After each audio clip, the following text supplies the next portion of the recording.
Hey everybody! So we're going to be looking at applications of exponential equations today. So application number 1 is called radioactive decay or half-life.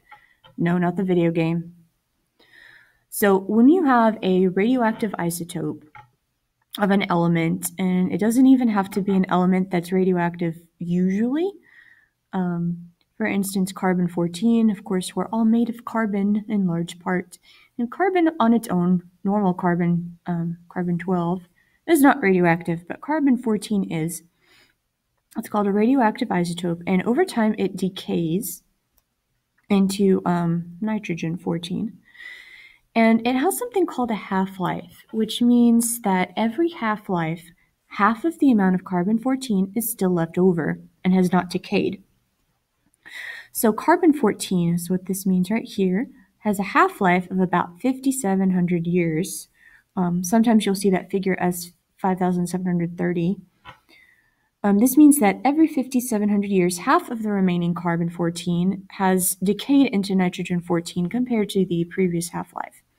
So half of whatever still remains will decay. So let's check out an example of that. So we have I don't know, a mammoth or something, some sort of organism. It does have to be organic.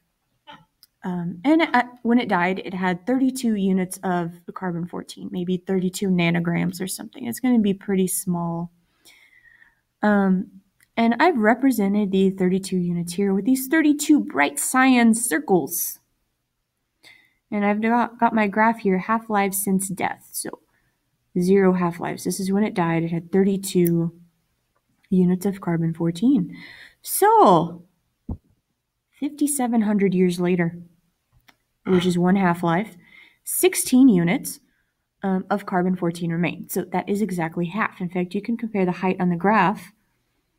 After 1 half-life, or 5,700 years, we now have 16 units of carbon-14 compared to the 32 we started with, and this is right at the halfway mark compared to the 32. So half of what was there had decayed. So 5,700 years after that, we have, behave yourself. So 5,700 years after that, so a total of 11,400 years, 2 half-lives later from death, 8 units of carbon-14 are still left.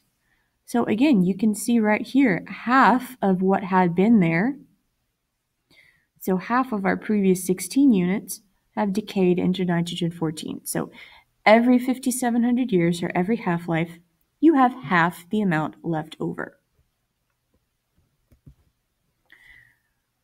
So after another 5,700 years, we again have half of the previous remaining amount left over. So we started with 32. Half of that is 16. Half of that is 8. Half of that is 4, and 4 is where we currently are. So 4 units of carbon-14. So what do you think is going to happen after another 5,700 years? How many units of carbon-14 will be left? Answer that right now. So hopefully you said 2 units. 2 is half of 4. So again, we went from 32 to 16 to 8 to 4 and to 2 units. And finally, after 5 half-lives, we have 1 unit of carbon-14 left over. So take a look at the formulas that are in your foldable. And we're going to go ahead and label the parts of the formula. So we've got 2 formulas here. One that is used if you know, let's say, the ending amount of the substance, the beginning amount, the time, and the half-life. And one where you're trying to find the decay constant. So let's first label. So T, in this case, equals time.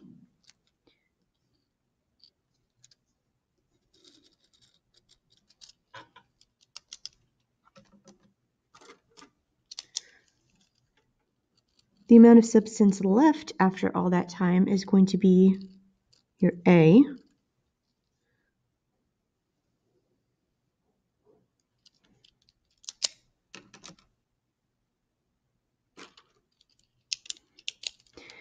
A sub 0 is going to be your initial amount.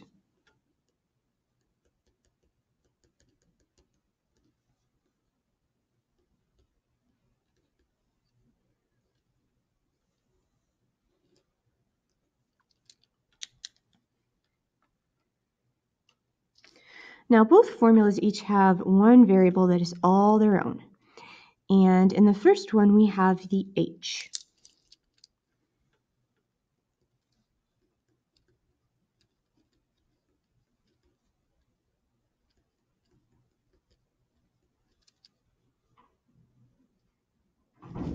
So h equals the length of the half-life. So in the example of our carbon-14 was give or take 5,700 years, give or take 30. And you will have to make sure that your half-life and your time are in the same unit. So if your time is in years, your half-life also needs to be converted to years if it's not already. And in this other formula, we have, well, of course we have E, which is not a variable, but instead is approximately 2.718. So just be careful that you don't consider that one a variable. Now, this one right here is the mystery. This is the Greek letter lambda. The Greek letter lambda like that, and it's a negative lambda in this case. So lambda is called your decay constant.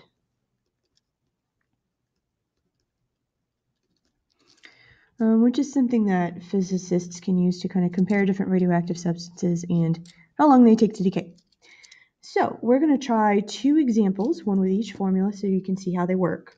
So go ahead and open up that foldable. All right. Example 1. An organic sample is estimated to have had 32 nanograms of carbon-14 in it when it died. It currently has 10 nanograms of carbon-14. Using a half-life of about 5,700 years, how long ago did the animal die? So we're going to use the first formula. So we're not asked for decay constant, so we don't need to worry about this one right here. We're just going to use this one. So I'm going to write my formula first.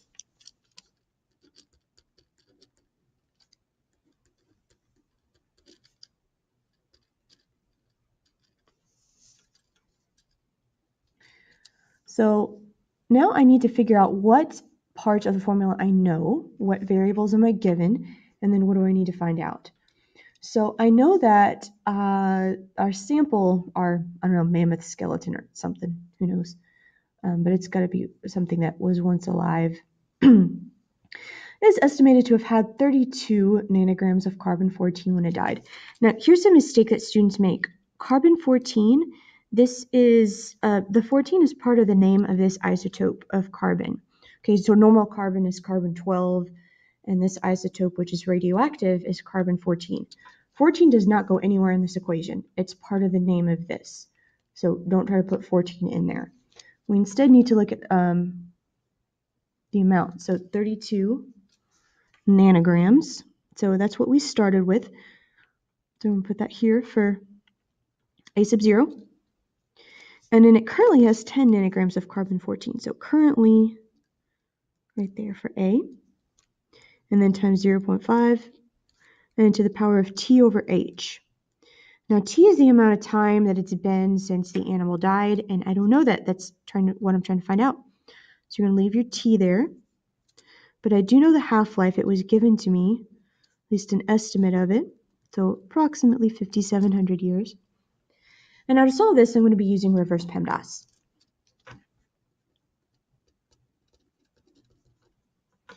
So start with add or subtract first. Do you see anything that you can add or subtract? There is nothing. Then is there anything I can multiply or divide? So remember that 0.5 is the base of the exponent. So don't try to divide by 0.5. However, I am taking 32 times this whole power, so I can divide by 32. And I get 0.3125 equals 1/2 to the power of T over 5,700, which puts me at my exponent step. And an exponent step in this case is where I need to isolate my exponent. I need to get it out of there. I need to get it down.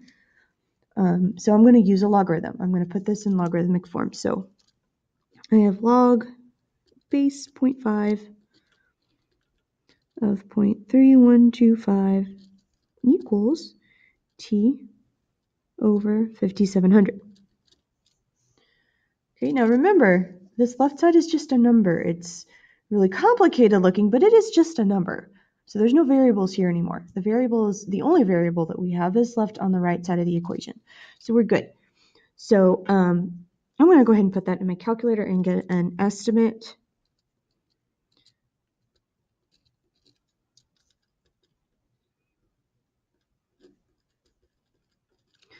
Okay, so then our exponent step is done. And now we just have to do what used to be in parentheses, which was up here, or in the grouping symbol. And I'm just going to multiply by 5,700,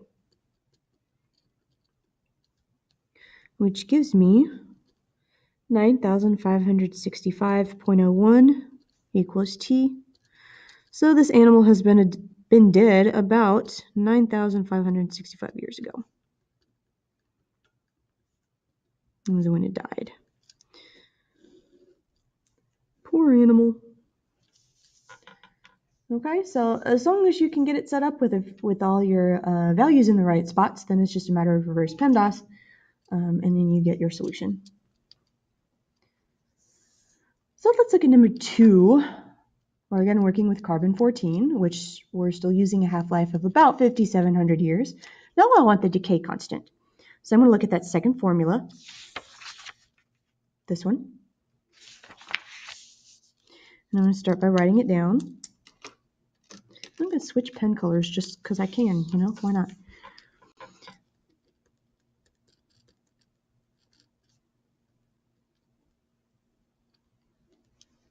All right, so I got my formula written down. In fact, I'm going to zoom in a little bit. So carbon-14 has a half-life of approximately 5,700 years. So notice they don't give us an ending amount. They don't give us a starting amount. But all we really need to know is that it has been one half-life. So I know that half of it is left. So I can use any numbers I want. Like I could say I started with 1 gram and I'm going to end up with half a gram, or I started with 4, I'm going to end up with 2, whatever you want, as long as it's half of it, because it is a half-life. I'm just going to take the easy way out and say I end up with half. I started with 1, and then times e to the negative lambda times t, which is the number of years in this case that it has been. So after 5,700 years, half of it is left. And then I don't really need a 1 here, so I'm going to simplify this a little bit. So 0.5 equals, I don't need to write 1 times a number. And then I'm just going to rearrange this so it looks a little better. So negative 5,700 times lambda, just so I have my variable at the back. Okay, so now I'm going to use reverse PEMDAS to solve it. So do I have anything here to add or subtract? No, nothing at all. Do I have anything to multiply or divide? The only thing I have to multiply or divide is in the exponent, which is in the parentheses step. I can't access that yet because it's up there. It's blocked from me right now, so I can't do that. So now I'm at the exponent step and I get to finally free my variable so that I can get to it. So remember now, when you turn this into log form, you could write log base e of 0.5 equals negative 5,700 lambda.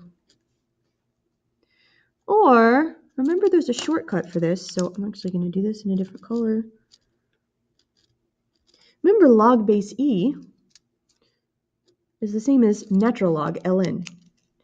So I would recommend, instead of doing log base e, I would recommend doing ln of 0.5 equals negative 5,700 lambda.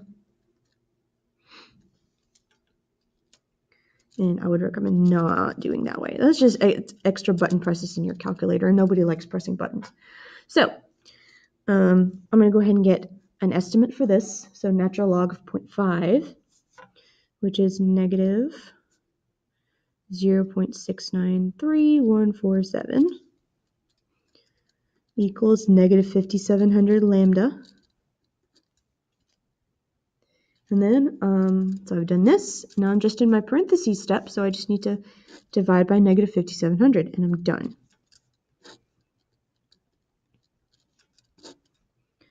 So my decay constant is this puppy right here.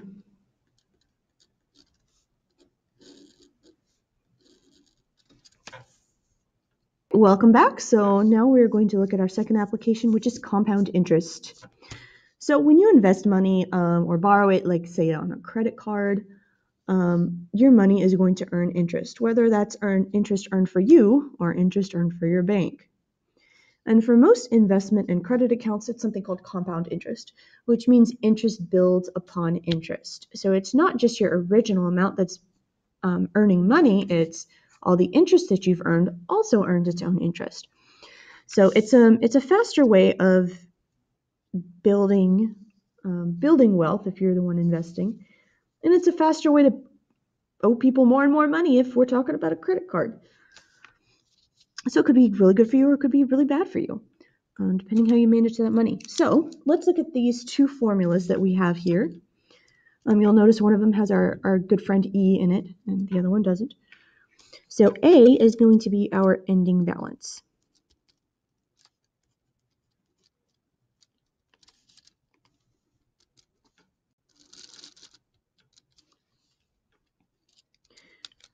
And then P, so P stands for principal, but it is your initial amount.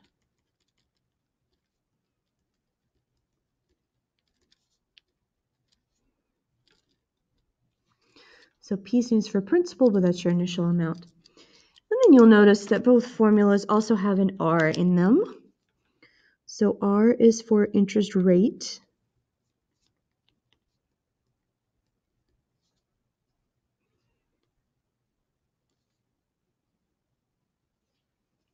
So R is for interest rate.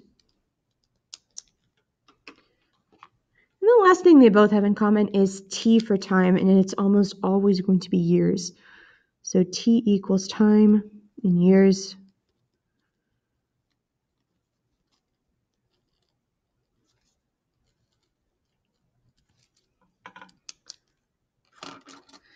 Okay, now you'll also notice that each formula has one thing in it that's different than the other. So this one, of course, has E, which is our old friend. That should be approximately equal to, so approximately 2.718. This other formula, however, uses the variable n. And this n stands for the compounding periods per year. And we'll kind of talk about that.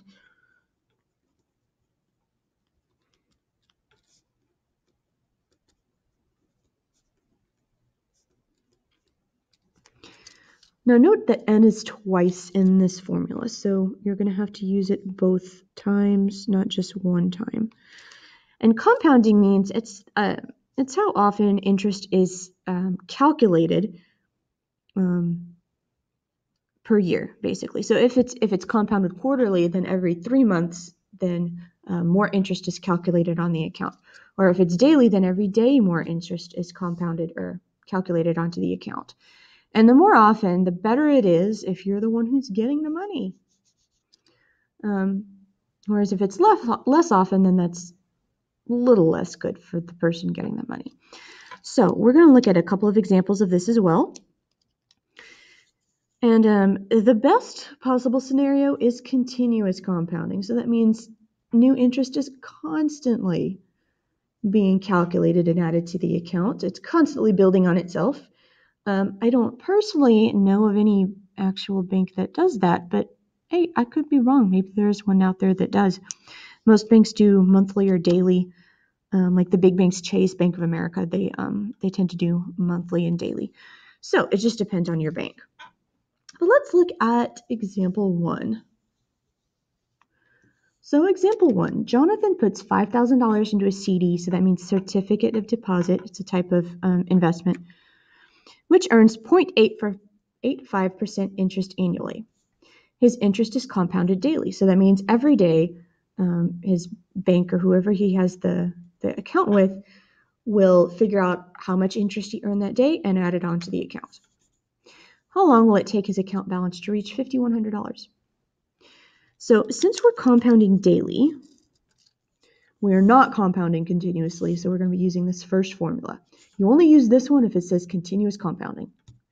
So we're going to be using this first one. So go ahead and write it down first.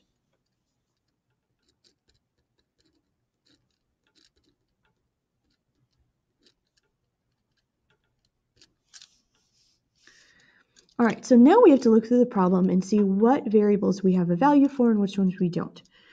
So we know Jonathan puts $5,000 into the account, so that's his P, that's his initial amount.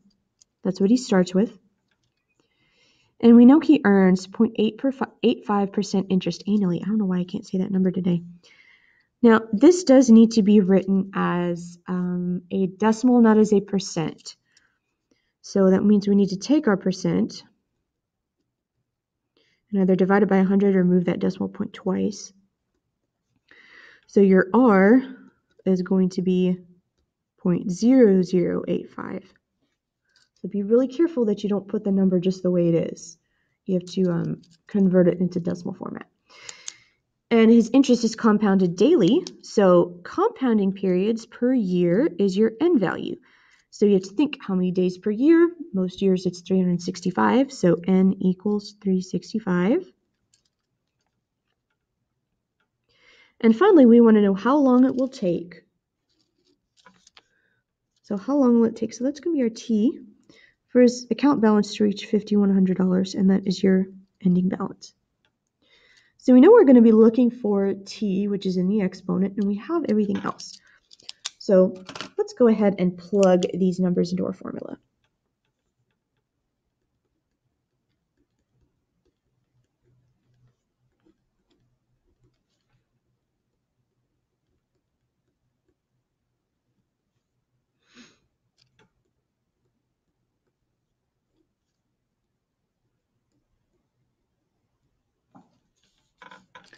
All right, so there's my formula. Now, just like the last one, I'm going to do reverse Pemdas to solve this. So you're going to start by adding or subtracting anything that's not in parentheses. And unfortunately, the only thing that we have is in here, which in just a second, we're actually going to simplify this. You know what? Let's simplify that now, because that's really messy looking. Notice that in the parentheses, there are no variables whatsoever. So just put just the part in parentheses, put that in your calculator and get a number for it. It's going to be so much easier. So this right here is going to come out to 1.00002. And then go ahead and write out the rest of it.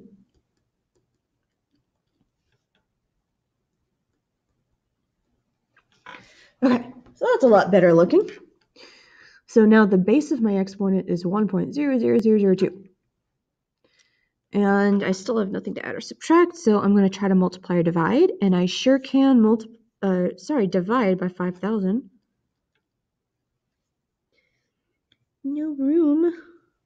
I divide by 5,000 on both sides, which gives me 1.02 equals 1.00002 to the power of 365t. And my multiply divide step is done. So now I'm ready for the exponent step. So I need to get this t out of the exponent. I need it to be down at this level where I can work with it. So I'm going to convert this to logarithmic form.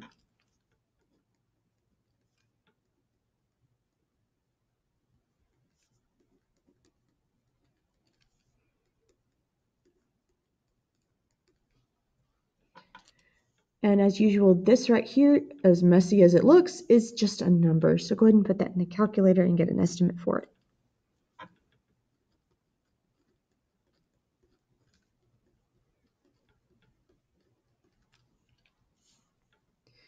And finally, the last thing we'll have to do is divide by 365. So let me come back up here so I have some space.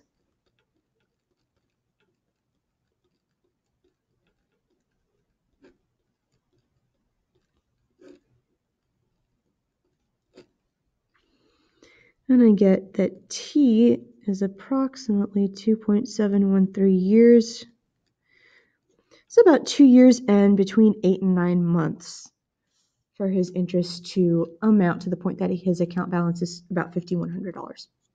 Finally, our last example. Jonathan puts $5,000 into a CD for 5 years. So, he's doing the same thing. Now he got super lucky. His interest is compounded continuously. So what interest rate would he need if he wanted his balance to reach $6,000 after 5 years? So he wants to earn $1,000 in 5 years just by having his money in an account. Can't we all be so lucky? So, since I'm compounding continuously, I need to use my second formula. And we call this the Pert Formula, like the shampoo, Pert. So the Pert Formula.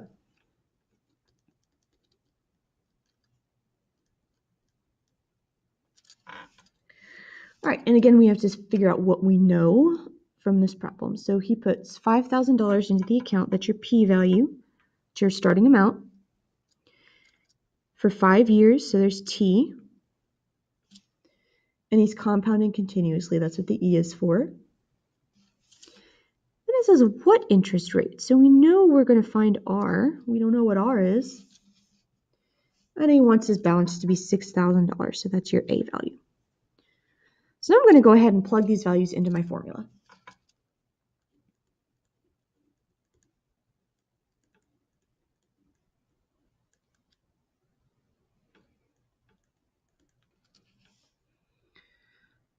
And then I want to use reverse Pemdas to solve. Okay, so first, can I add or subtract anything? No, there's no addition or subtraction in sight of this problem. There is some multiplication or division, though, and we're having 5,000 times this power, so I can divide.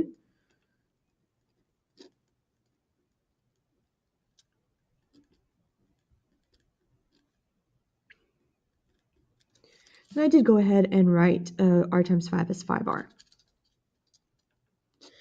right, so we're at the exponent step now, which means I get to put this in log form. And remember, when your base is e, you have two ways to do that.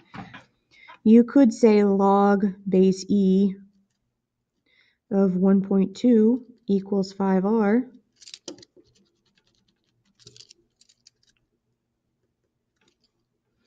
Or you could do, remember log base e is the same as ln. So you could do ln of 1.2 equals 5r. And I highly recommend you using this one if your base is e. It's a lot fewer button presses in that calculator. And then this is just a number, so go ahead and put that in the calculator and get an estimate for it.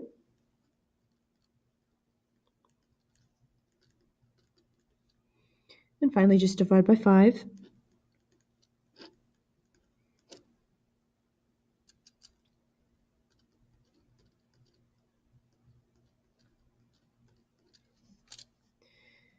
And since we are talking about an interest rate, we want to convert this back to decimal or percent form. So either move that decimal twice to the right or multiply by 100, and you get approximately 3.65% interest. So good luck finding that, Jonathan.